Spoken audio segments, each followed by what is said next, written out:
భీముని పట్నంలో సచ్చిదానంద వర్మ అనే ఊరి పెద్ద ఉండేవాడు. అతను ఊరి ప్రజల వివాదాలకు న్యాయంగా పరిష్కారం చెప్పేవాడు. ఆయన ఒకరోజు బజారుకు వెళ్తుండగా దారిలో ఇద్దరు వ్యక్తులు వాదించుకోవడం గమనించాడు.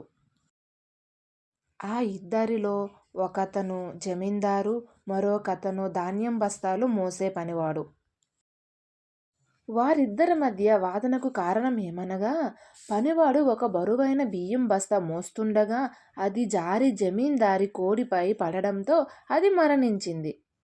దాంతో జమీందారు ఆ పనివాడితో, అన్యాయంగా నా కోడిని చంపేశావు.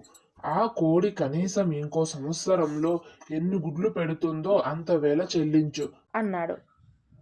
పనివాడు, అయ్యా, నేను పేదవాడిని, అంత డబ్బు చెల్లించలేను. పొరపాటున బస్తా చేజారి కోడి మీద పడింది.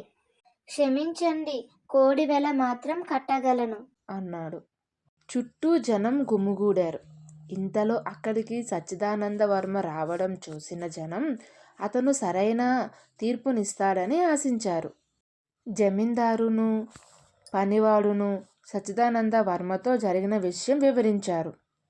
కాసేపు ఆలోచించి సచ్చిదానంద వర్మ, జమీందారు గారు వాదన సరైనదే.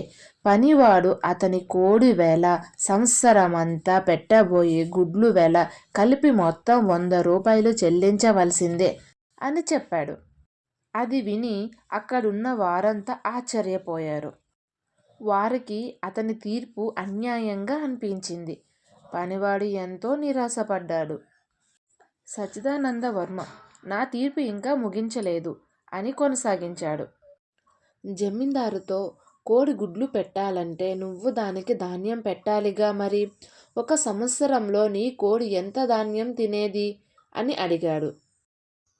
2 బస్తాలు స్వామి అన్నాడు జమీందారు.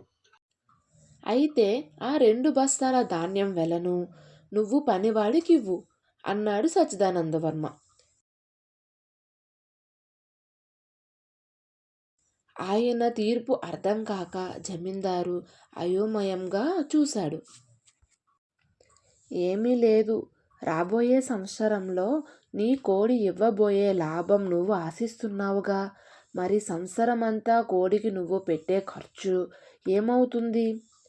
కోడి లాభం అతను నీకు ఇవ్వాలంటే ఆ కోడికి అయ్యే ఖర్చు నువ్వు అతనికి ఇవ్వాలి కదా అంటూ వివరించాడు సచ్చిదానంద వర్మ.